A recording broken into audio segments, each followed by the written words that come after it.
All right, folks, let's get going. Second day of basic facilitation skills, session 2, designing and preparing facilitated sessions. We're looking into the what part of facilitation. Great to have all of you here today. My name is Scott Vaughn, co-facilitating with me in this basic facilitation skills 4-session webinar series is Heather Nickel. We are both with the Community Development Unit of Alberta Arts, Culture, and Status of Women. We know many of you were with us last Friday. Thank you for coming back. And for those of you that were not, glad to have you here today. Heather and I would like to take a moment to recognize that we are, along with you, to recognize that we are on the traditional ancestral homeland of many diverse people of Alberta, the First Nation, Métis, and Inuit, whose ancestors have walked and stewarded this land since time immemorial. We recognize our role as settlers on this land, and we're grateful to work, live, and learn on this traditional territory. We're located all across Alberta and acknowledge the land of many peoples, presently subject to Treaty 6, 7, and 8. This includes the Métis districts throughout Alberta. We make this acknowledgement as an act of reconciliation and gratitude. The goal of all of our webinars is for board members in nonprofit organizations to have the basic knowledge, skills, and tools to be successful. We realize that some of you are not board members today, and that's perfectly fine, but we want you to be aware that the information, concepts, and ideas are presented from a board member of a nonprofit organization perspective. Also, the information presented is aimed at an introductory level or as a refresher for board members to ensure you have the base level understandings of facilitation. On the screen, you can see some of the topic areas that you can register for this fall, including the basic facilitation skills session. Also, the link you to register for any of these sessions, we'll put in the chat box too, so that you can, if you have an interest of looking at the board development program series, looking at board roles, responsibilities, looking at board governance, there's a whole set of 8 sessions there. We also have a number of sessions on the role of the board chair, role of the board treasurer, including even some facilitation-based lunch and learns we're having. We'll hear about SWOT and asset mapping as part of this session a little later on, but you'll get to go a whole bunch more details of a whole session dedicated of those particular tools. So yes, take a look, and maybe besides even the webinar today, you may want to join us for some others. Also, we wanted you to be well aware of our Alberta Nonprofit Learning Center, amazing number of board-related self-directed online courses. You can do learning at your own speed through the different modules, and video recordings you can access via our Nonprofit Learning Center. So go in there, find a course you're looking for, or simply browse. You might through the many options, and that might even spur some interest in some areas that you may not even thought about. So take a look at that, as again, by clicking on that link of our Nonprofit Learning Center. Also, we are with, as we said before, the Community Development Unit of Alberta Arts, Culture, and Status of Women. In summary, our unit provides support for nonprofit community organizations as well as public sector organizations in Alberta. Areas that we often work in are board governance, strategic planning, facilitation, organizational development, consultations, and public participation. And there's many different ways to get a hold of us that Heather's put on the screen now. So if you do want to get a hold of us, about maybe something you're doing, something you're leading, something you want more information about, certainly give us a call, and there'll be somebody there that we can help you either through email or on our line or through our website. We're also using automatic live captions for this session. So if you want to enable it, you'll find the button in the menu at the bottom of your Zoom. In the same place, you can also change the size of those captions, small to large, to make them viewable or not for you. If you're connected by a smartphone or an iPad, your closed captions can be found in the meetings settings by clicking on the More button. There's a chat box feature that's pretty important to us, again, for any facilitators you have. Feel free to put in your comments, observations, and questions throughout the session.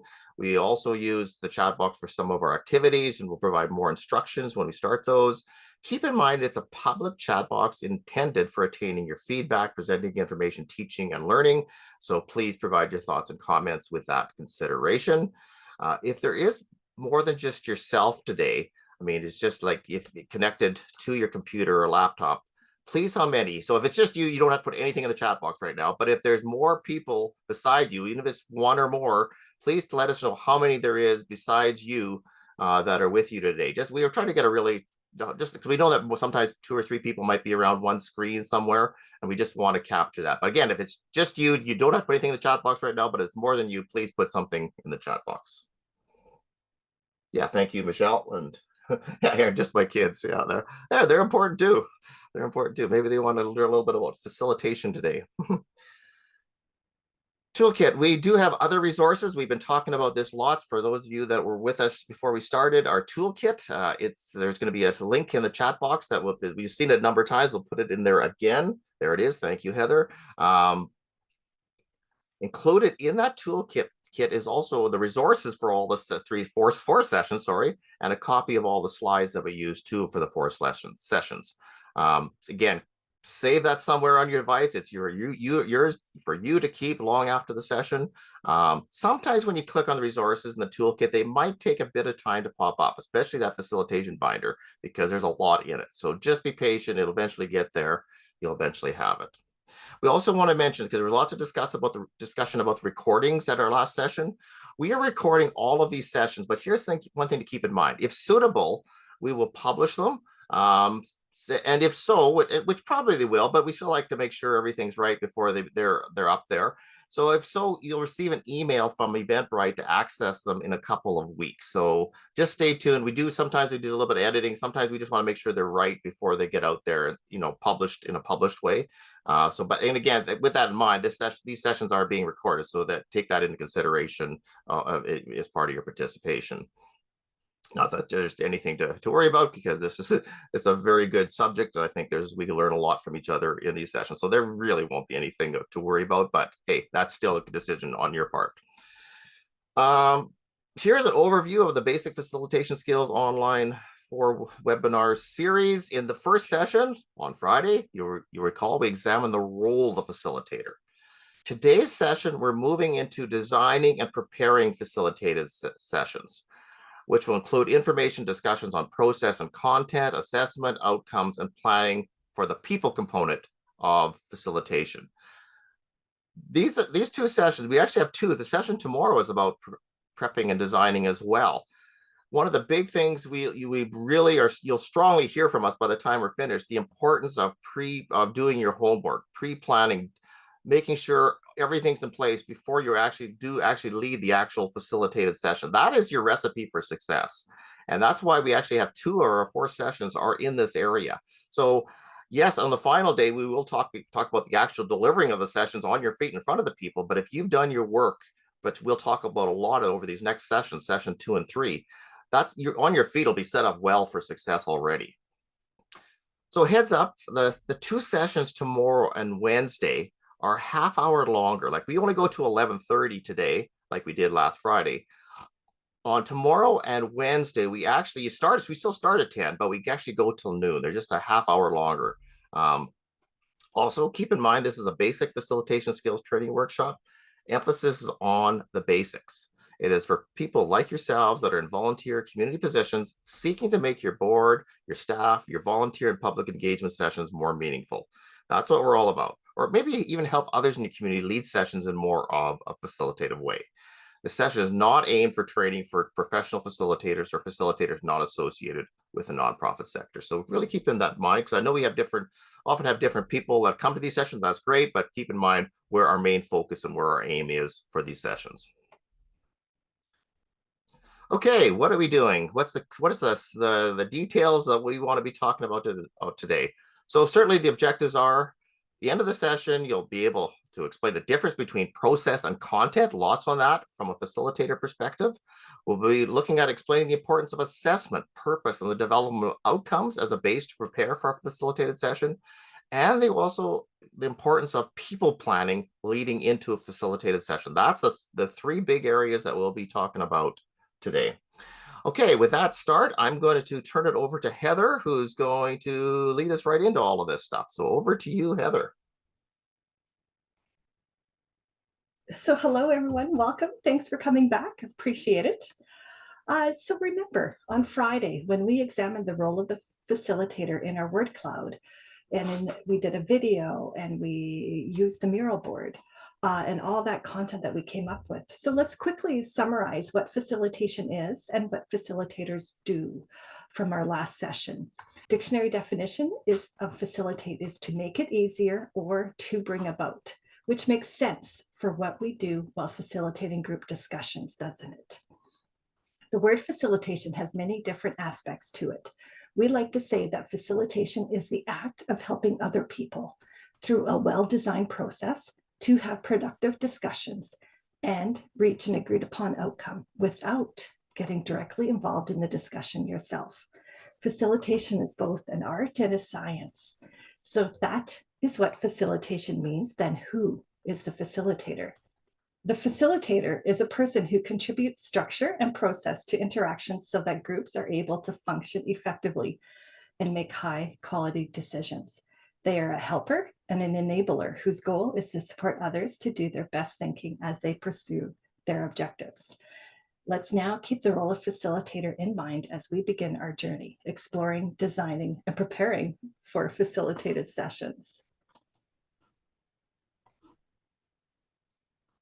It is essential for the facilitator to be able to distinguish between process and content when preparing for a session. Process is how the subject is dealt with, how the group interacts, how people work together, and how the facilitation tools are used. Content is what the session is about. It is the topic of conversation. It is the ideas generated and the decisions made. Facilitators need to be able to identify between process and content. So let's pause this topic for a moment. And for those of you who were with us on Friday at the first basic facilitation skills, just tell us in the chat box, what facilitation tools or features do you remember us showing? What facilitation tools and features did we use? And you can go ahead and write those thoughts in your chat box now.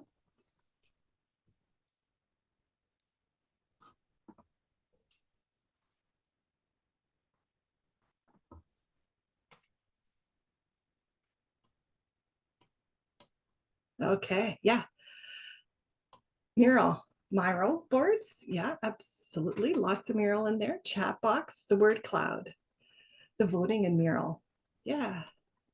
Word cloud, polls, for sure. Any others before we keep going here? Excellent. Murals and polls in the word cloud. Yeah, Menti is another great tool. The Zoom chat box. We use it a lot, don't we? Q&A. Yeah, absolutely. Great. Thank you for those, you guys.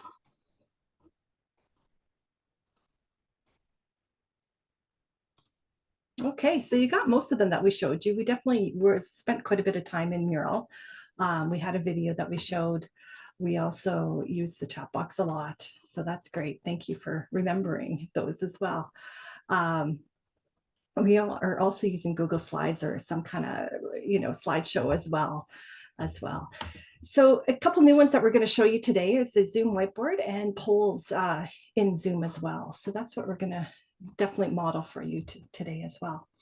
So as you can see in BFS, we are providing content, and then we have you go experience it via various facilitation tools. Towards that end, we are going to show you a few more features available through the Zoom platform, and we're using the polls and whiteboards today. There are advantages and disadvantages to any tool and process. We are intentionally demonstrating these tools and processes so that you know when they exist, and hopefully you're brave enough to try them. Our next exercise is a Zoom whiteboard. Zoom whiteboards are likely not the best tool to use with the numbers attending today, but we're going to show it to you anyways. It's a great tool for smaller groups, up to about 25 or so people. So make a note about what you like and dislike with the upcoming tool. So let's start this whiteboard activity to increase our understanding of process and content.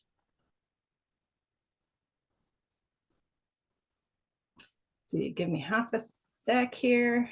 We're gonna switch out our screens. We're gonna pull up that whiteboard.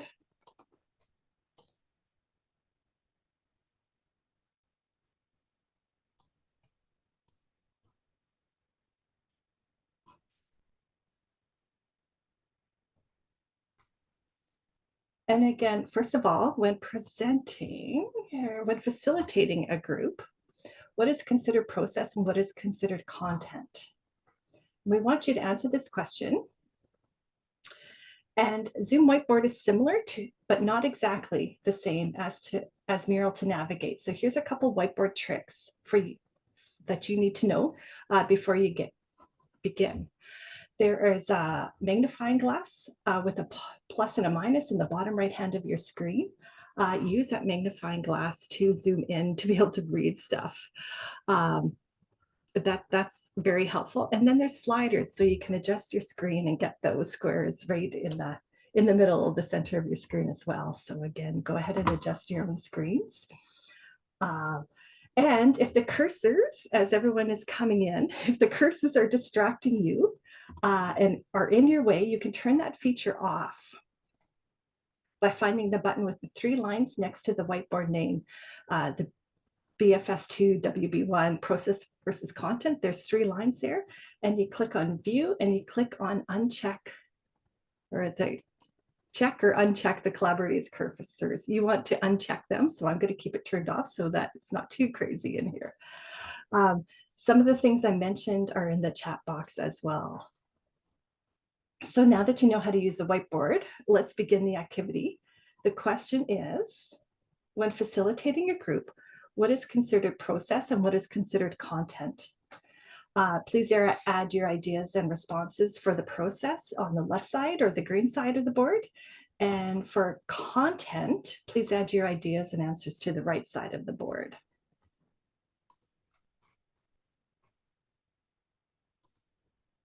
And I'll just give you half a minute here just to get those ideas. To add your ideas, please choose a sticky note, click twice on it, and you should be able to add in your response. I think it looks pretty good. I see as the squares are filling up right now. Play nice, there's enough squares for everyone. And as you can see, and lots of others, Scott is typing using flip charts in the green squares on the process side. And he has wrote ideas on the flip chart in the pink side, or the pink squares on the right side as well. When you have finished writing your response, click on the white space so that we know you're done typing. And give the whiteboard a try. There can be capacity issues associated in Zoom. And with the amount of people, there might be a little difficulties as well. But if the whiteboard isn't working for you, go ahead and answer and write your responses into the chat box, and we'll be sure to take a look at those as well. I'm going to be silent here for another minute. And we'll just let you fill those up.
Looks pretty good to friends online. Thank you for adding these on. We got another 30 seconds before we'll take a look at them. So go ahead and finish those final thoughts.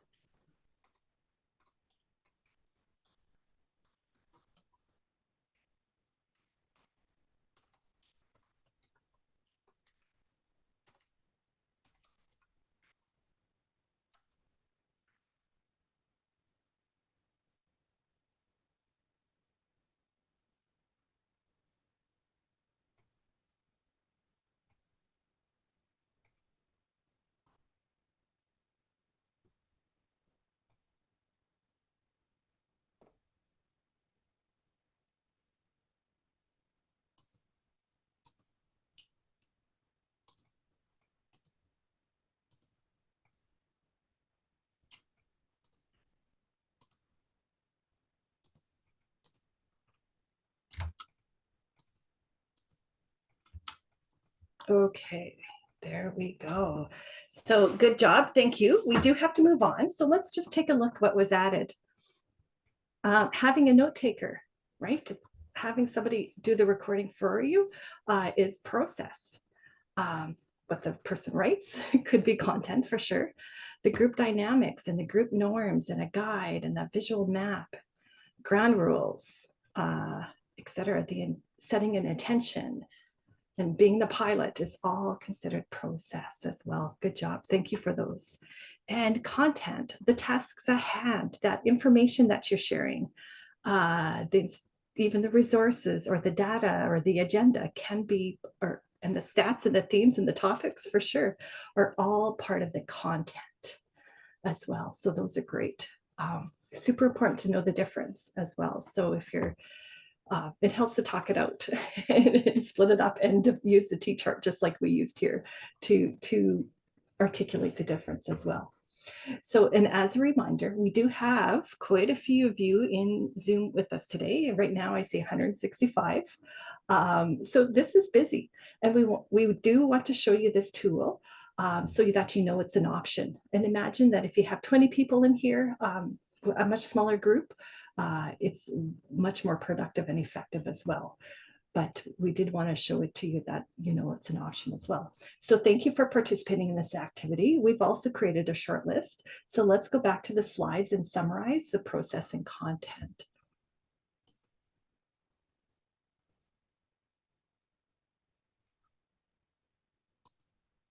So let's see if I can get the right screen the first time today.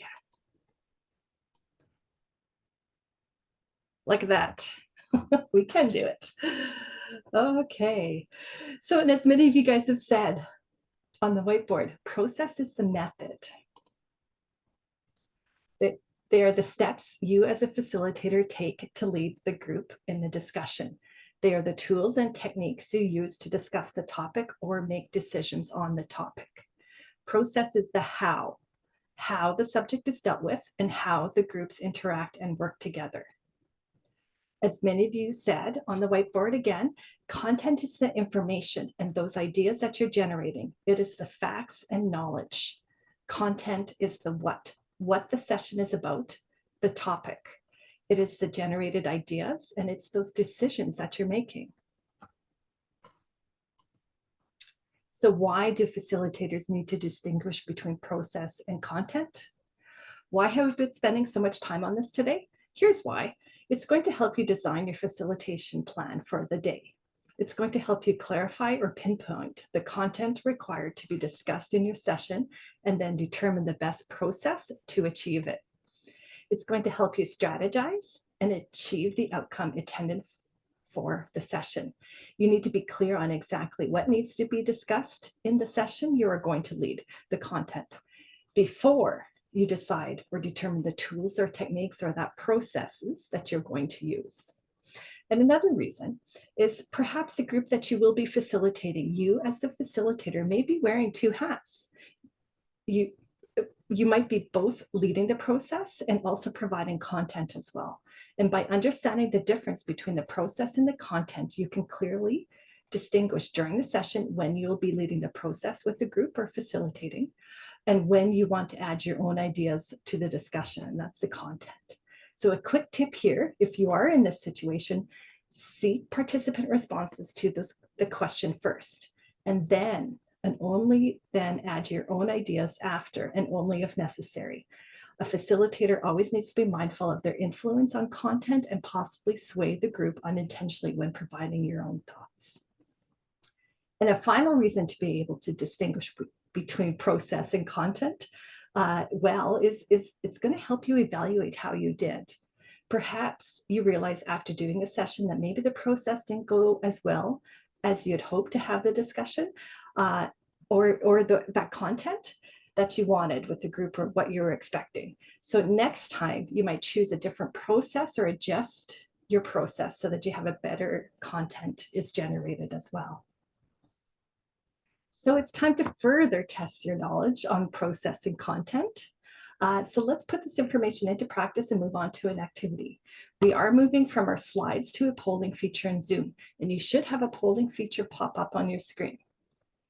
There are 7 questions. You will need to scroll down to see them all. Please read the question and click on the response you think is best.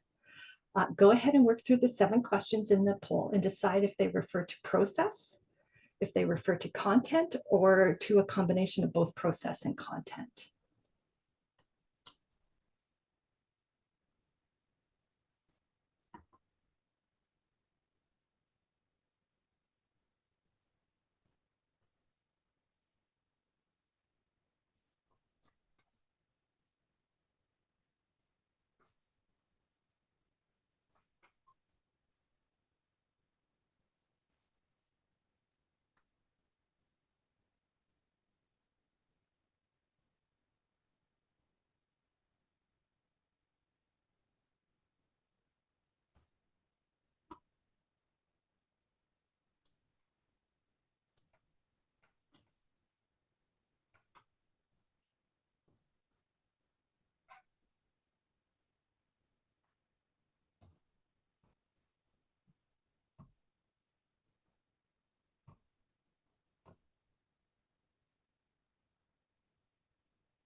Okay, I think we'll maybe another 30 seconds and we'll close the poll.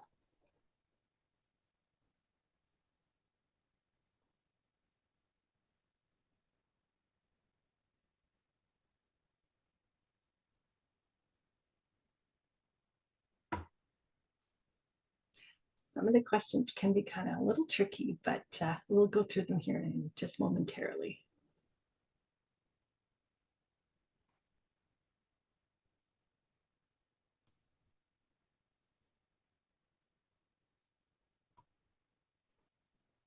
I've stopped the poll there if you want. Okay, perfect. Yep. Okay, so let's just go through the results and let's just take a look here and share those results. Okay. It should be there, yeah. Okay, perfect. Group discussion on the alternatives. It's both a process and content. Deciding to have a group discussion of alternatives is considered a process. The alternatives themselves and those options and the results of the discussion is content. So number 2, information on a new procedure is content, right? Because we're talking about that concept.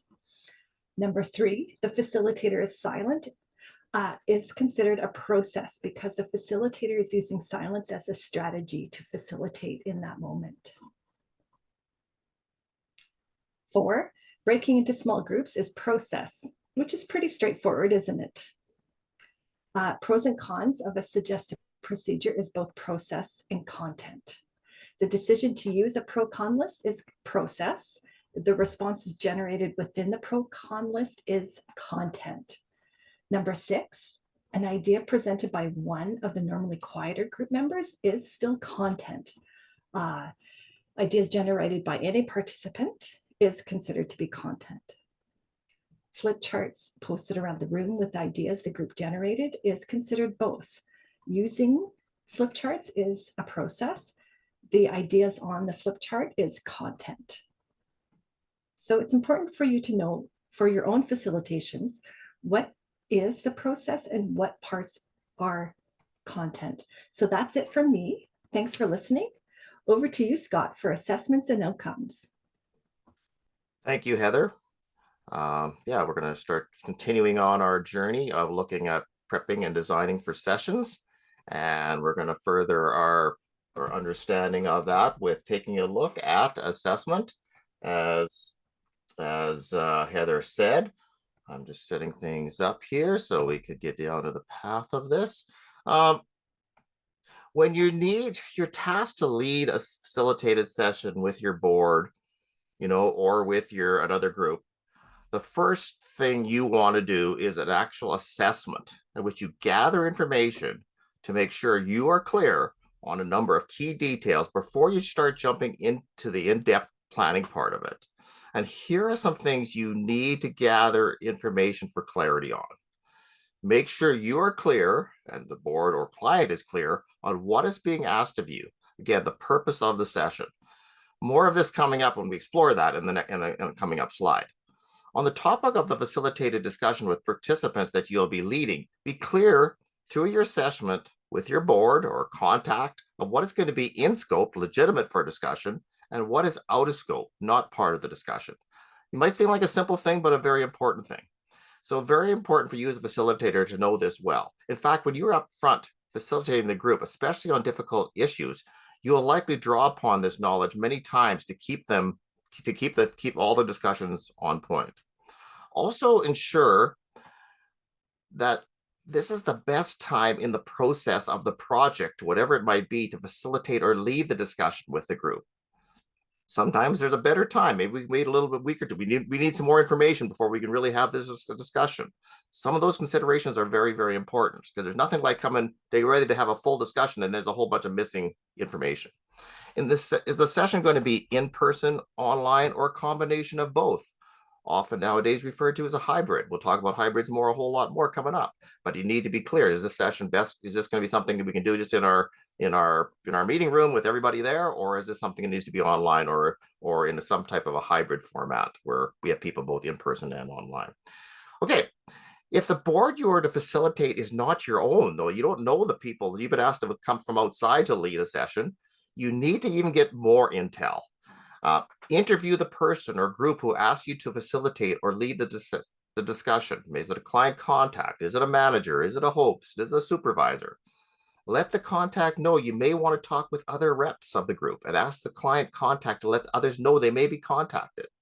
Request and review background information and documents about the organization group. That can be very, very helpful for you. Check out their website. Gather input from key participants, informants, but get a cross section sometimes. You need to do, especially if you don't know the group, you really need this information.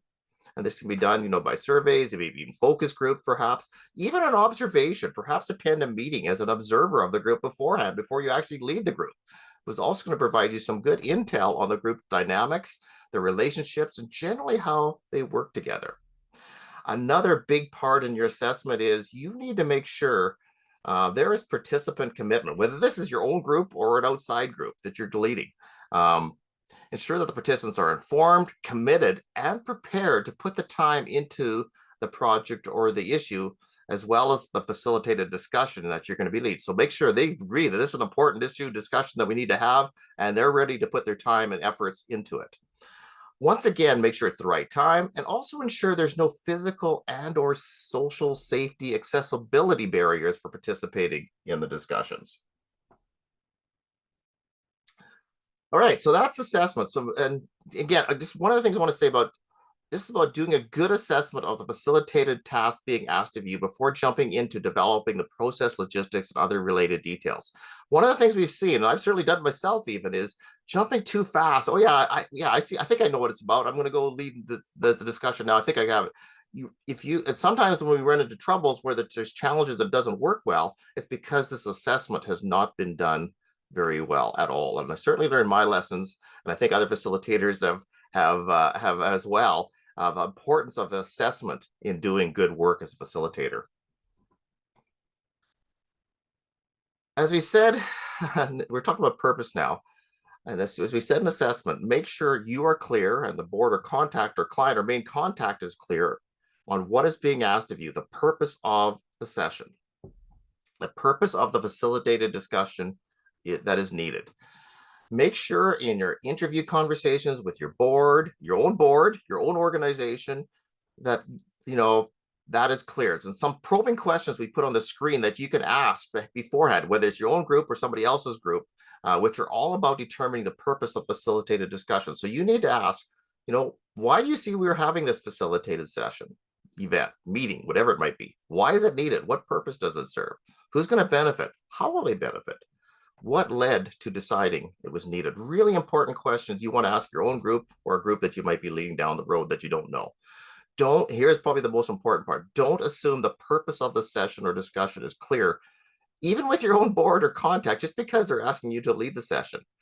And if you find out through some of these probing questions, they're not clear, then work with them, facilitate maybe in a conversation to getting that clear so that when you walk in there, it is clear.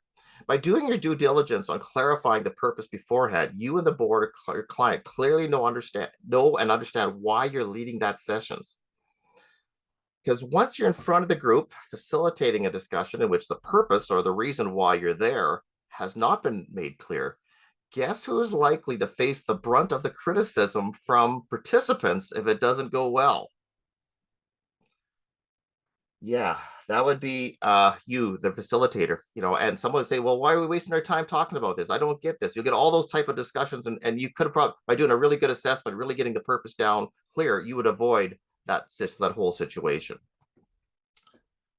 So with that in mind, let's move into, I have a question for you. Once you clearly know and understand the purpose of the session, you can then in turn identify outcomes for the session. What are we, when we're finished, what are some things we want to see? But before we move into how to identify outcomes, I have a couple of questions for you to lead into that discussion.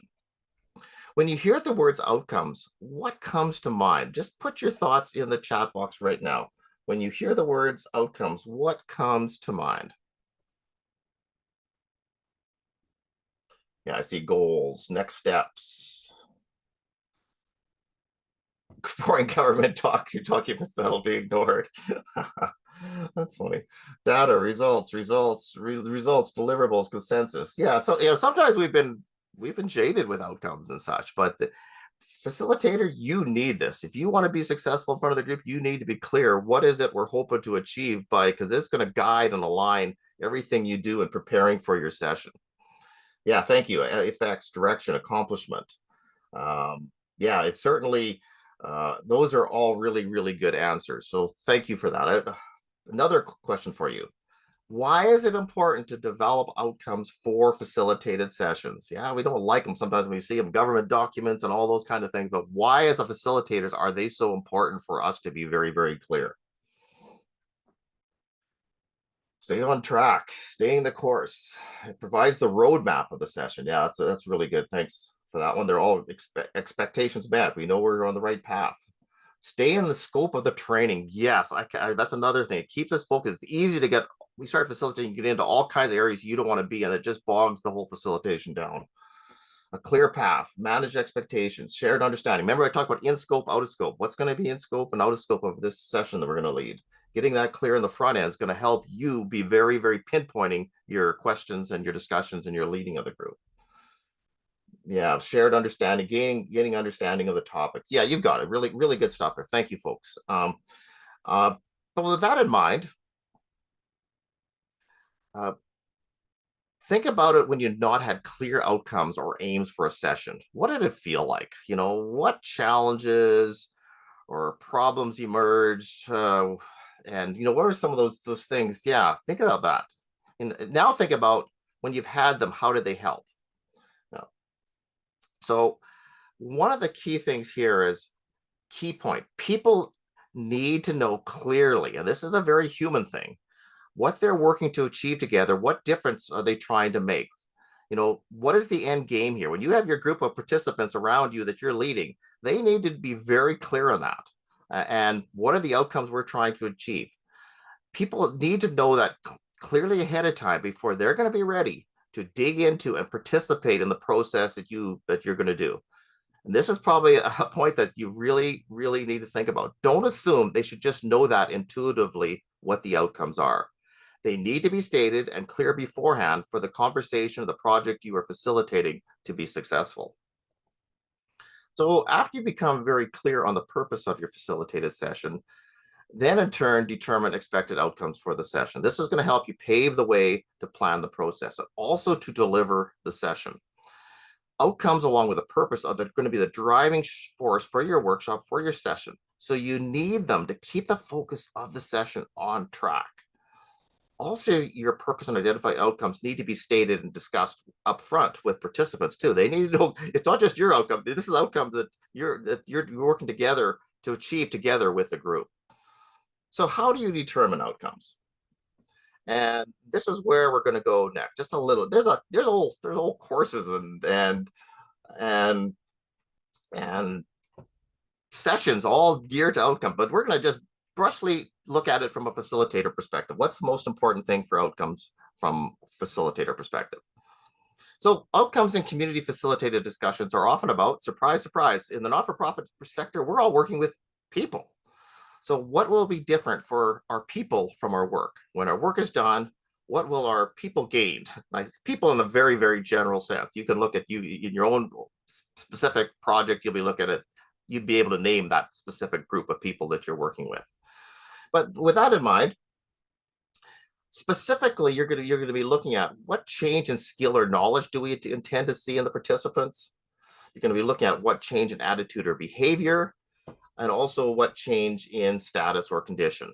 Those are three specific things that you can really start working with outcomes, perspective from a facilitator with those three things in mind that you're trying to dig into to find out.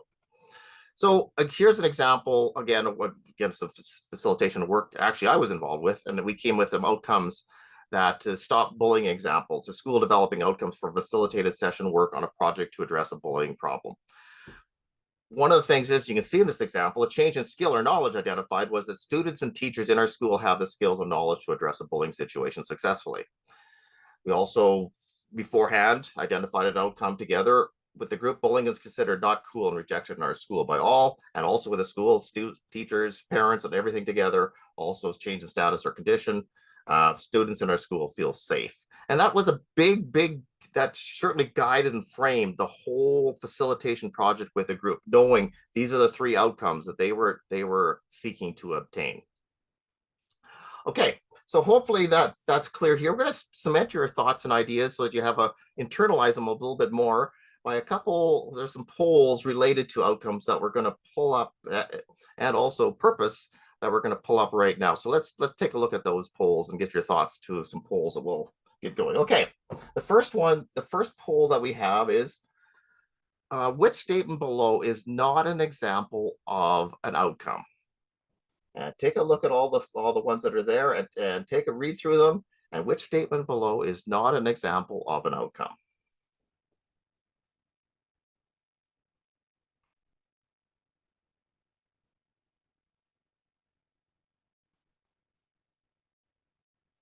Yeah, lots of ideas coming into the poll now. That's fabulous.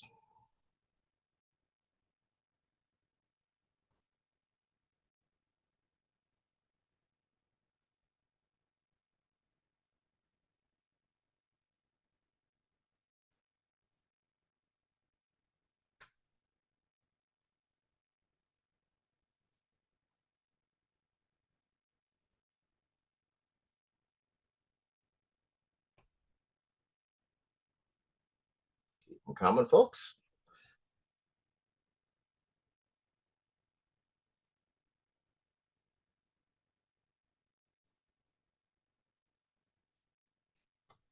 Yeah, which of these statements is not an example of an outcome?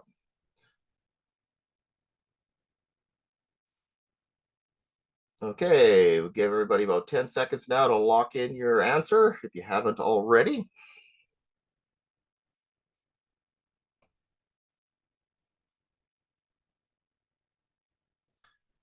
Okay, let's see, everybody, one couple more seconds. Okay, let's take a look at the results now. Yes, most of you did choose, and you can see the results in front of you.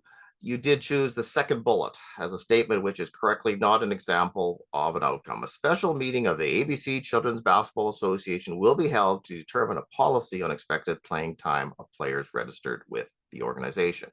It could be, though, the purpose of the ABC Children's Basketball Facilitated example. And in turn, The other three statements in this poll are the outcomes identified for the ABC Children's Basketball example. Yeah, one of the outcomes could be all players of the ABC Children's Basketball team will have equitable playing time. Outcome.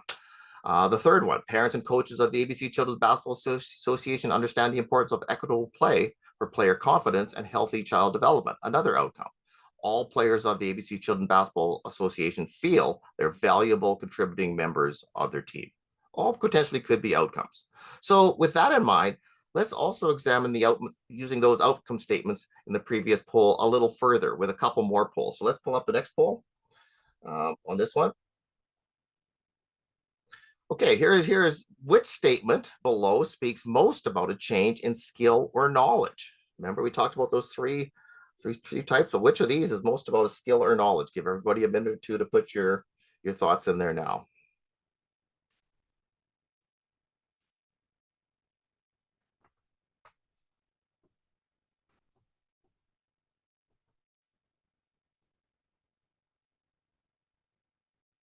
Lots coming in fast and furious. Fabulous. That's super duper. Yeah, give it a. Well, the polls are all anonymous, so don't worry. You can put your idea in there. It's all perfectly fine. Polls are another good facilitation feature, obviously, that you might want to use to internalize learnings, as you can see here in both our content process, the content we're trying to share this content around outcomes with you, and using the process of polls to make that happen. And going back to Heather's point about process and content, through that little tidbit in there. All right, let's give you about 10 more seconds to lock your final answer in.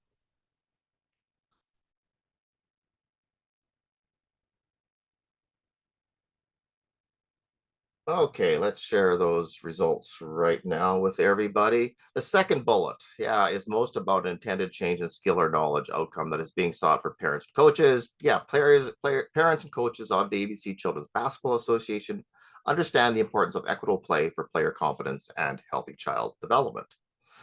All right, let's do another poll, still staying in this example.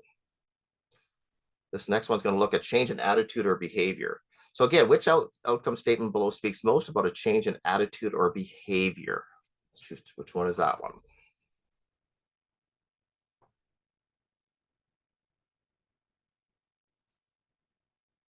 Rapid fire coming in now. I think we're getting the thinking around these polls and trying to explore the three types of outcomes here too. That's another piece that we're trying to do in this particular exercise.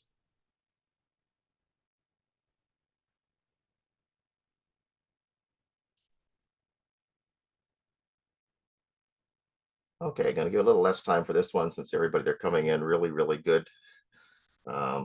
Everybody's getting the hang of these polling things we're doing here.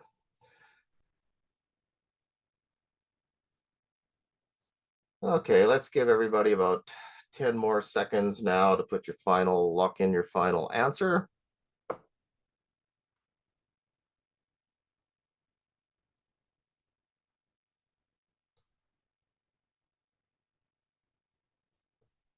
Okay, let's share those results now. Okay, the third bullet, all players of the ABC Children's Basketball Association feel they are valuable contributing members of their team, is about an outcome being sought about the individual change in attitude or behavior that players will feel as a result of the new intended policy about playing time. We don't need to put up the final poll, but as you can see by the process of elimination, the first choice in poll 3 that's up there on the poll, all players of the ABC Children's Basketball Association will have equitable playing time, is clearly an outcome about change in condition or status that will now exist in the ABC Children's Basketball Association as a result of the new policy. So a final word about the three types of outcomes that we just discussed. Hard word for me to say for some reason today. You do not necessarily need to have one from each category. Your facilitated project just might only need one or two outcomes altogether, or even multiple ones in just one of the category types. In this session, we just want to show you examples of all three types to help you understand and internalize them for your own work. Again, why all this discussion on purpose and outcomes? And I think this is the whole reason why we dive into this so much in our basic facilitation skills session. By having a clear purpose and a set of related outcomes expected, identified for your facilitated session beforehand, you can then design and prepare the details of your session to align, and the key word is to align, with the purpose and outcomes expected. And a final word on purpose and outcomes is that you may, within the larger purpose and outcomes for a project that we just discussed in the section, determine specific purpose and outcomes for each facilitated session you lead with a group, especially in situations where you'll need to meet a number of times with a group to achieve a larger purpose and outcomes for the project. We're not going to that detail level here, but recognize the value of doing so, similar to what we just discussed in the overall purpose and outcomes, for a project, as we just talked about here. Okay, enough about the audit assessment, purpose, outcomes. Let's move into another piece, designing elements, people, process, things. And we're only going to talk about people here. The other process things parts will come in tomorrow. But so since outcomes in community sessions are often about people, we had better talk about people involved. At our session tomorrow, we'll further look at designing sessions, like I said, from the process and things perspective. But today is going to be all about the people, the participant considerations, as well as the internal people roles you need to consider to assist to be successful in delivering your facilitated sessions. Before we learn a little bit more about people, let's do a quick chat box activity just to get our minds wrapped around this thought. What are the kinds of considerations you need to understand about your participants before designing the process for your sessions? What are the kinds of considerations you need to understand about your participants before designing the process for your sessions?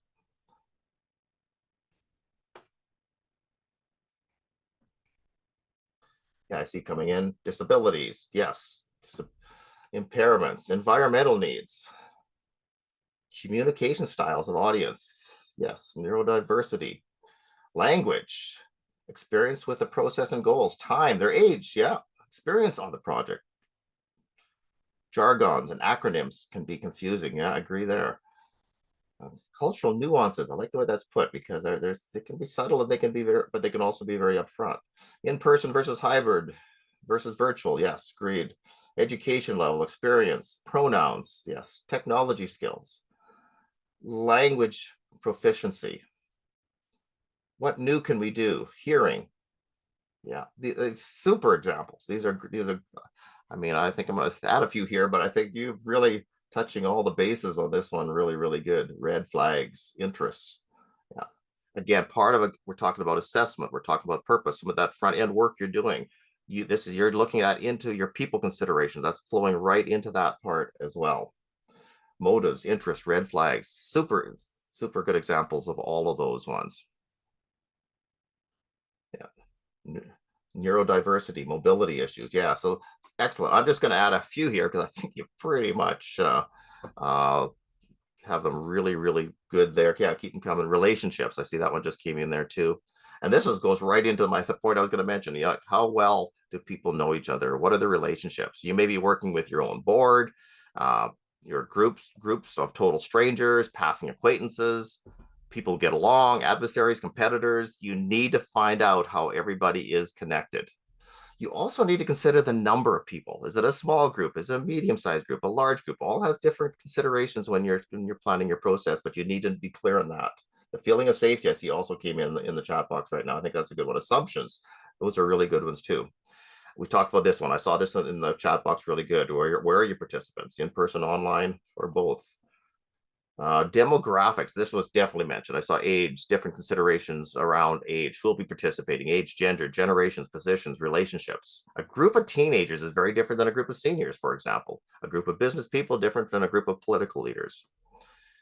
You also need to be able to respect different learning styles. And so, some people may do well with PowerPoints and mural boards and Jamboards and like some of your group may not. We try to show a little bit of all in our BFS sessions, but believe me, when we start working with a specific group, we take a lot of intel to make sure we have the best learning style that's going to work with that group of 10 or 15 people that we might be working with. learning participants' names. And again, I would love to have learn everybody's name here in the session today, but that's not possible. But so certainly, I mean, but if wherever possible, engagement is so much better when you refer to a person, by their name.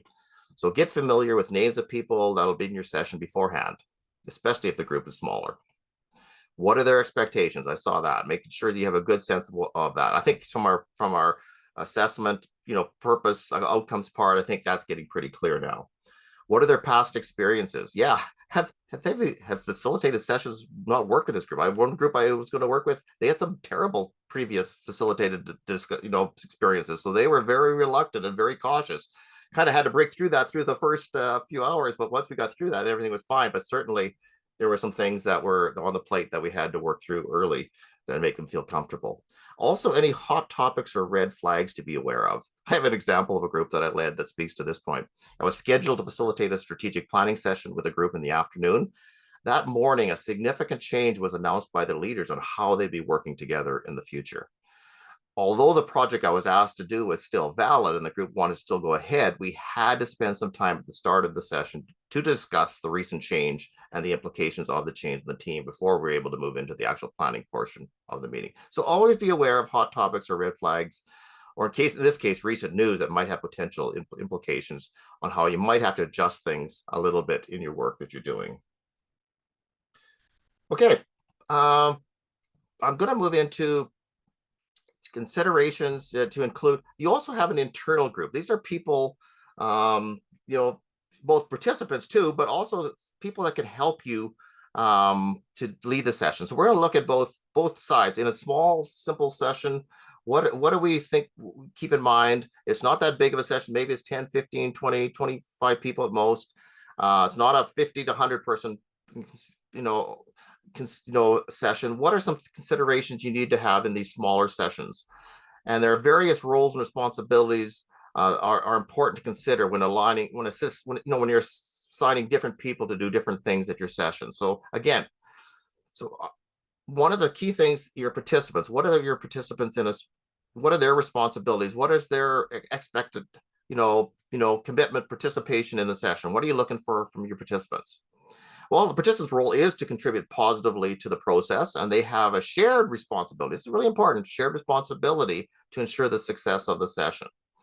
Yes, even your participants shoulder the responsibility for the facilitated session to go well. How do you get them to feel that sense of responsibility, do you ask? Have a set of group understandings or working principles known beforehand. This ensures that everyone understands their role in participation. So some examples of working principles, some things you might do beforehand is maybe you have an expectation that people will have read all pre-session material before they come in. You have an expectation, there's commitment, they're prepared to do the work between meetings. They realize there's going to be work and they're prepared to do that work.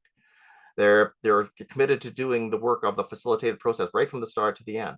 In the session, you might even have some working principles on a wall or on in front of you on the screen.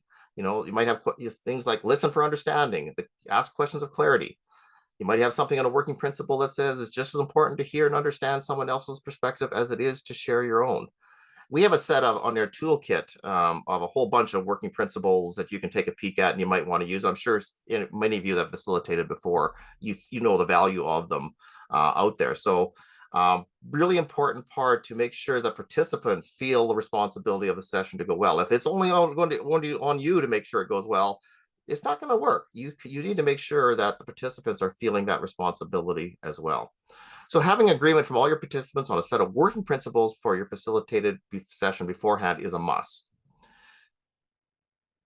So in fact, these agreed upon working principles, along with the stated outcomes and the purpose of the session, are the leverage. Key word here is leverage that you can use with a group to keep it on track. So if you're dealing with a difficult individual in the middle of the session, the working principles can be used as a tool to illustrate to them that they may not be reflecting the working principles agreed upon beforehand. But if you don't have any working principles, you don't have any place to start. So that's why it's so very, very important on that. We're going to have a talk about this a whole bunch more on our session on Wednesday when you're right there on your feet. But you need to have this thought about beforehand with the group before you walk in there. And we'll get some information on the slide deck of how to access our slide deck so you can take a look at the working principles that are there. Okay, that's participants, but also you, the lead facilitator, the process designer. What is your role in this particular facilitation initiative that you've been asked to do?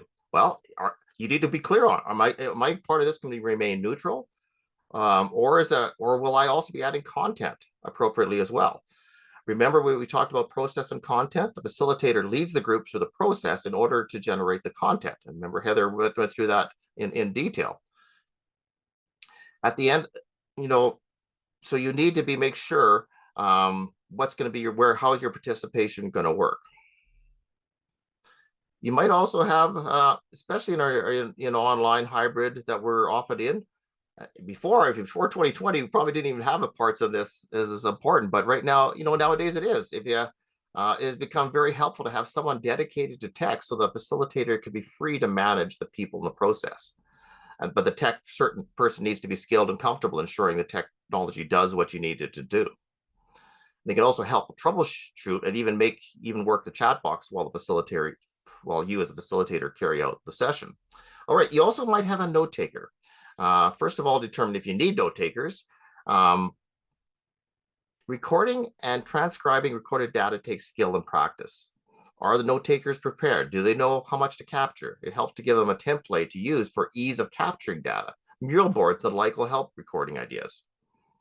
Perhaps it'll allow you to look after the recording and the facilitating of the session, but sometimes, sometimes it might be you that are doing all the work, but sometimes you might need some help with that as well. And I know that sometimes facilitators take a lot on, and that can be a challenge. If you're capable to do it, great, but sometimes if you need help for note takers, technology experts, seek it out sometimes, especially on when you deem, yeah, this one's really important and we have a lot of people here, we need to make it work. That might be considerations that are really, really important. You might even have somebody responsible for logistics. They can maybe share early access to a room if you're in person. If online, they can ensure there's appropriate online platform, the right equipment for the session, the meals, the setup, the refreshments, those type of things. Sometimes logistical people can be really, really helpful. All right, a larger complex event. Now it's getting bigger, 50, 75, 100 people. Probably participants, you're going to have a whole lot more. The lead facilitator, you're going to design a much more complex process. You definitely want to have a technology expert. Participant tech challenges and questions are going to be a whole lot more guaranteed in a larger event. You'll be leaning on the tech person even more to, certainly to feel confident that tech related aspects appear and work in a timely fashion. And you'll likely have some of these other people helping you, supporting you when you lead a larger, more complex session. You might have a co-facilitator with you, somebody working with you to lead and plan the design, maybe take different parts of the session. You might even have breakout facilitators. You might have a number of people, maybe you have 5 breakout groups, and you're going to have 5 breakout room facilitators, whether that be in person or online. If you do, make sure you have an orientation session with them to train them on the process and technology you're using. If you might even have, breakout room note takers, you may have a lot of them in bigger projects. Similar to what we said in the smaller session considerations, recording participants' thoughts takes skill and practice. Are the breakout room recorders prepared? Do they know what and how much to capture? Do they have templates to use for ease of capturing data? Are they advised they're not to get involved in the discussion? Do you even need to take note takers? You even need to have note takers in each room. All those when you get larger events start happening, become things you need to think about as the lead facilitator. Resource people. Sometimes in the bigger events, there's a lot of content knowledge that participants need to know. If so, you may need people there who can respond to questions of clarity regarding the subject matter of the facilitated session. And you might even have observers. Occasionally, and again, depending on the type of facilitated session, there may be people who are floating around to observe and listen to the conversations that are going on. It can even be done online, as we know. You can have people in the online breakout groups that are just there to listen to the conversation. It's very important, if you do have observers and people like that these people know and understand their role is not to participate, especially if you need to provide, I saw that in the chat box, provide a safe space for participants to express themselves. So depending on the topic and sensitivity involved, you may advise that there not be any observers or limit the number of types. And finally, logistics in a bigger, larger center, you can just expect them to be a whole lot more and a whole much more considerations. And maybe you're not the logistics person, but you need to be working with that person to make sure everything is getting set up right for that session, whether it's in person or online. Okay, enough of that, but it's really important because I know there's different sizes of of groups that we facilitate out there of all the people that are involved. So now you know who your participants are and who your team members are to support the facilitation, either online or in person. Well, let's think about the different ways in your planning and prep to make sure that your participants have the opportunity to participate to the fullest. Think about what online experiences, hybrid experience, and or in-person experience that you want to create for your participants. Again, keep in mind that hybrid means a session where some of the people are in a room together and some are online. And there could be it could be a variety of configurations of that. We're not going to talk tomorrow. We're going to talk a whole much more about hybrid, but just leave it with that thought right now. We're going to do an activity to explore some more about planning to increase the opportunity for participation in an in-person, online, and hybrid sessions. We're going to pull up the Zoom whiteboard again, and the space provided, add sticky notes to include whatever tools, techniques, approaches, or processes you know of to answer this question. What could you do in your planning to ensure all voices are heard by the people in your session? Place your thoughts to this question on the whiteboard in the respective online, hybrid, and in-person section. So I'm going to pull that up right now. Just give me a minute to do so. I'm going to stop sharing here. Get the whiteboard up again. Let's go here. It's going to be this one. Here it comes, folks. Should be up there in a second. You're probably going to have to navigate to see the whiteboard. Again, here it comes in there. What could you do to ensure, I'm just going to get it. What could you do to ensure all voices are heard by the people in your session? You can see on the yellow stickies, there's the online session. The pink stickies are for the hybrid session, and then the blue stickies are for the in-person session. So just you put your thoughts there. Give it a try again, the whiteboard. If you're having trouble, it's not working for you, by all means, put your thoughts and ideas into the chat box, for the 3 too. We'll also see them there. But yeah, that's a good question. What can we do in these 3 settings to ensure all the voices are heard? Because the biggest part about facilitation is we've got to make sure the people are heard. So what are some ways we can do that?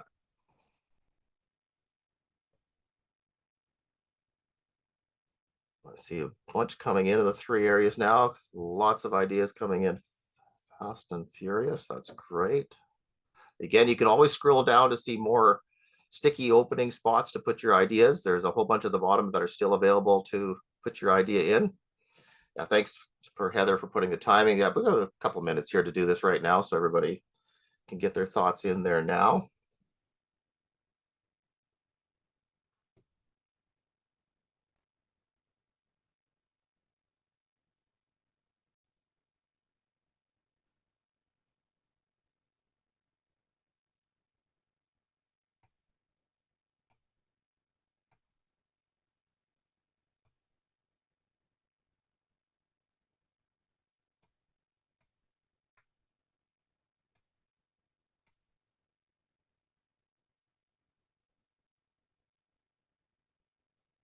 Keep them coming, folks. We're down, just nearing the minute left timing there. Again, like I said before, if you're having trouble using the whiteboard, just simply put your thought or idea into the chat box. That's perfectly okay. But I think we're trying to do process and content, getting some content here. Our content, I want to hear from you. What can we do to ensure all voices are heard? And we're doing by a process of the Zoom whiteboard. Or some of you may be putting in the Zoom chat box. Either way is fine.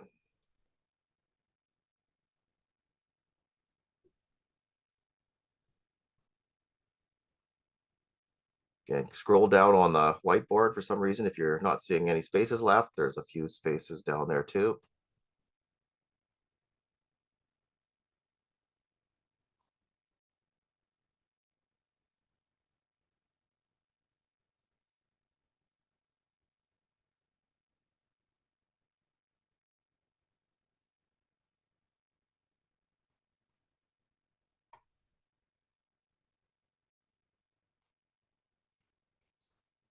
Okay, our time is up.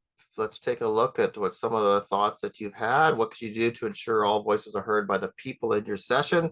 Online sessions, you talked about votes, mural, mute, online surveys, taking turns, hands up feature. Those are great examples. Anonymous polls.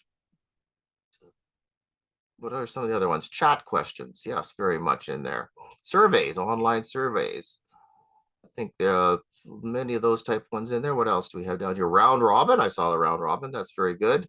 The timer, there's a timer. It could be, it's another tool that you can use. You saw it used here. Camera options. There's camera options we can use to spotlight people, to show people a little more that we want to speak.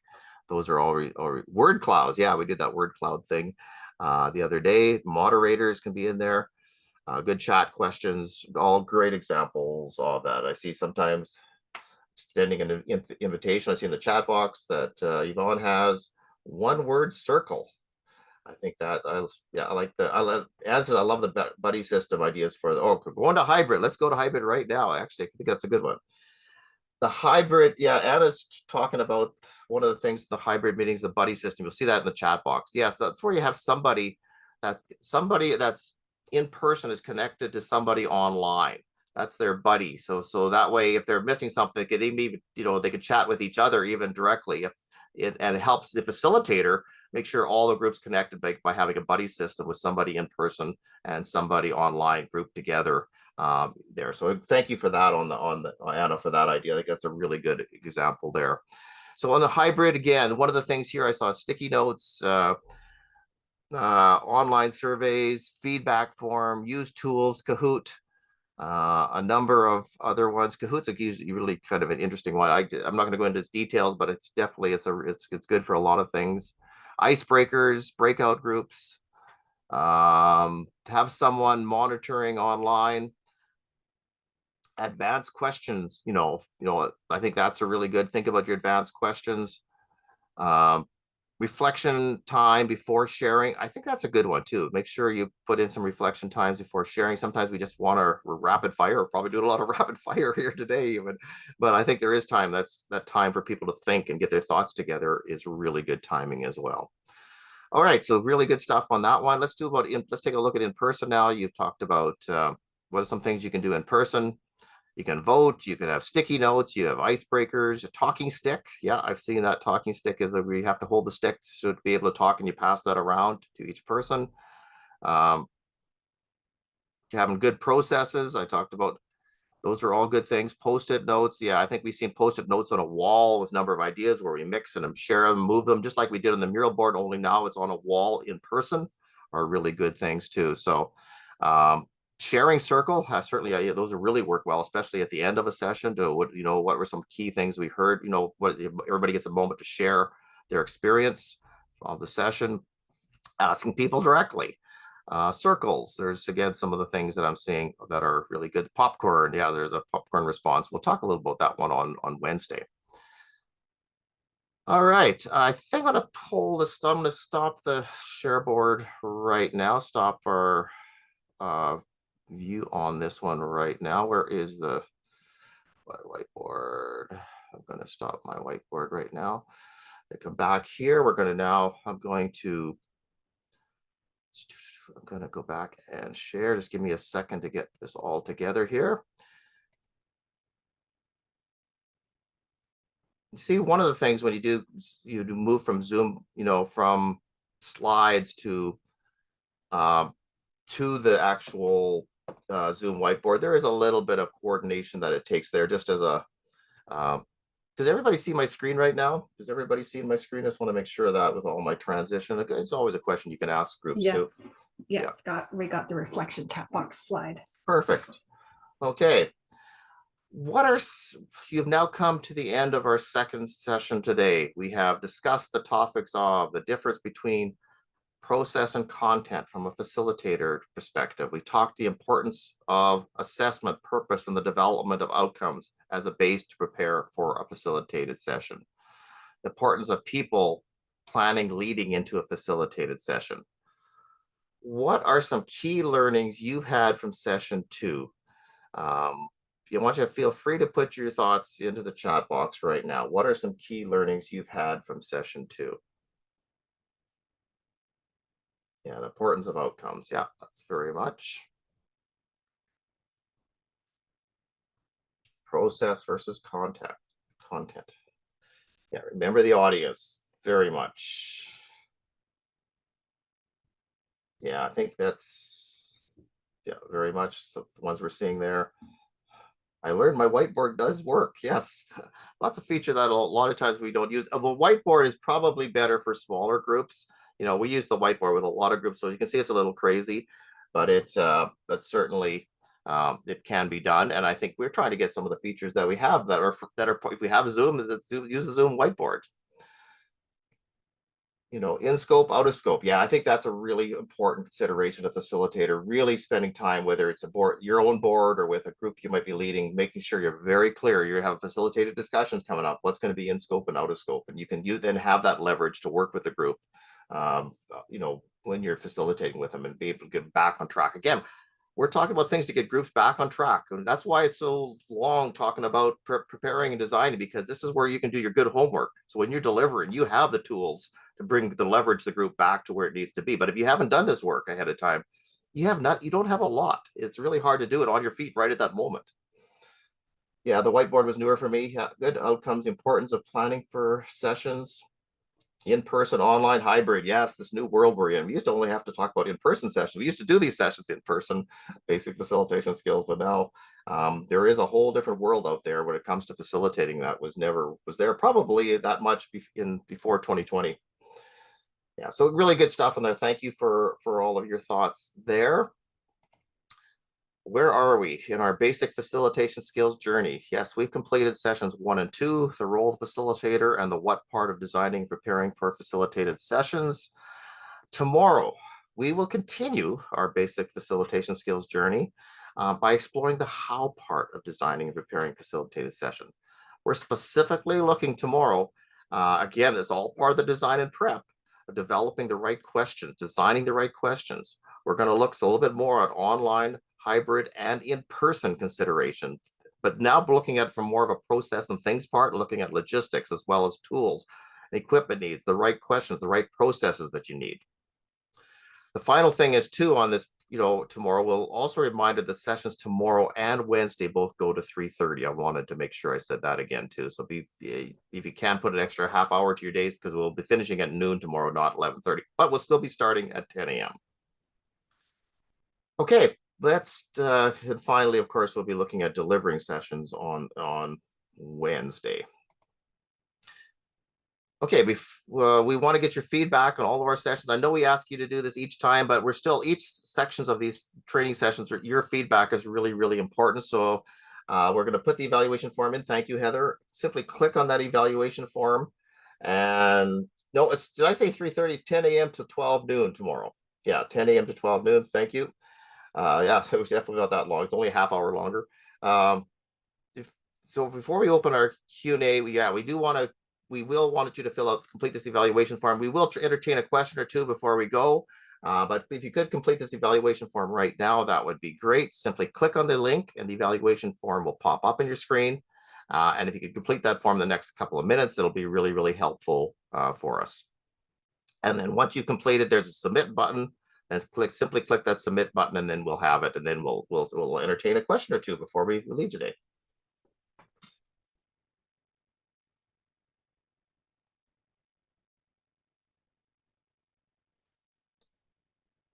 Okay.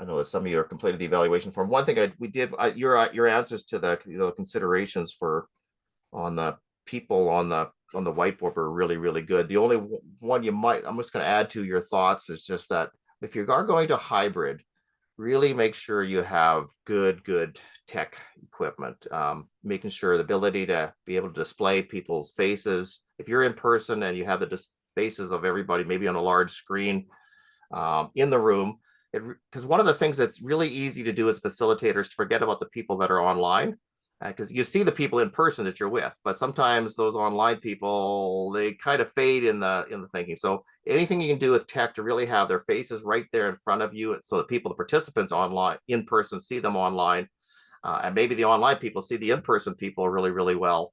That extra tech that you can find and be able to display that well is really, really important. And it's, one of the things too is cameras on when we facilitate sessions is really important. Yes, we don't have cameras on because there's a whole bunch of us here today. But believe me, when we're facilitating 10, 15, 20, the normal size groups we lead, cameras on are so valuable. One of the reasons we don't here is a simply bandwidth issue. Sometimes that can be a challenge. But you have a group of 5, 10, 15, 20 people, cameras on is such an important thing, because it's pretty hard to lead. Even the little nuances we have, that's really helpful. And I think it also, people embrace the facilitation more. People are there more present that way as well. So certainly that's a good thing. Okay, let's see. I don't see any questions in there yet. Heather, have we seen any questions for today? No questions yet. We did have a question quite earlier, and I was hoping that individual would throw it in the chat again. It was right I at the did answer beginning. that. Yeah. Yeah, there was a question you asked me to answer. I did respond to that person at that time. Good. So if that's the one you're thinking about, I did respond. Okay. There was one more. Oh, But, was there? Okay. yeah. Okay. If you can, yeah. So that person, there's somebody out there that their question was put in the chat box, and we missed to put it again. That would be, we would more than happy to try to answer it right now. In the meantime, till we wait for a question or two, I might just again remind everybody of our upcoming sessions that we have. Would love to see you again at another, well, hopefully see you tomorrow and Wednesday, but also at another session that you can see of the many different topic areas that we have available. Again, aimed for not-for-profit boards, but certainly anybody can attend, and we'd be super happy to have you with us for any of the sessions that you see there. And we'll put the links into register for them, and also the links to also spend some time at our nonprofit learning center, where we have a number of board nonprofit related self-directed online courses, video recordings. I think a lot of people just enjoy browsing through there. You find something that's very applicable to what you're looking for, or maybe something you didn't know that would be good, that you might find very, very helpful. And it's all geared towards to make the work of you as nonprofit board members out there in the communities being successful. And finally, how to get a hold of us at any time. There's different ways through our consult line, through our email, through our website. There's the many, many different ways that you can reach us. We'll put that all in the chat box as well, again, so that you can get a hold of us anytime. We also have, if you want to get on our newsletter too, to any of those courses that I had up here, and you want to be aware of courses coming up, because they do change from time to time as we go through each season, and you want to be on a newsletter and get a whole bunch of information, but certainly about our courses and training opportunities, sign up for the newsletter, which is also, I think we got in there too, don't we, Heather, of the newsletter? Yeah, there it is, to subscribe to a newsletter. And then once or twice a month, especially during our busy seasons, you will get updates on some of the offerings that we have. All right. Well, I'm not seeing any questions, so I think this is, we'll say, goodbye for today. We look forward to seeing everybody back again tomorrow as we continue our journey exploring the designing and prep for facilitated sessions. And then on Wednesday, we're actually there delivering. We'll go over. So look forward to seeing everybody back tomorrow morning at this 10 o'clock. Hopefully it's not as cold outside, but good thing I'm online. We are not feeling it here, so that's good. And so take care, and thank you again. We say this at the end of each of our sessions, but Heather and I really, really mean it. Thank you for your work and time that you put in your communities, out there leading sessions, doing board governance, work with your own board, trying to make things right, for your organizations you're a part of. So thank you for those efforts. Yeah, take care. See you tomorrow. Bye for now.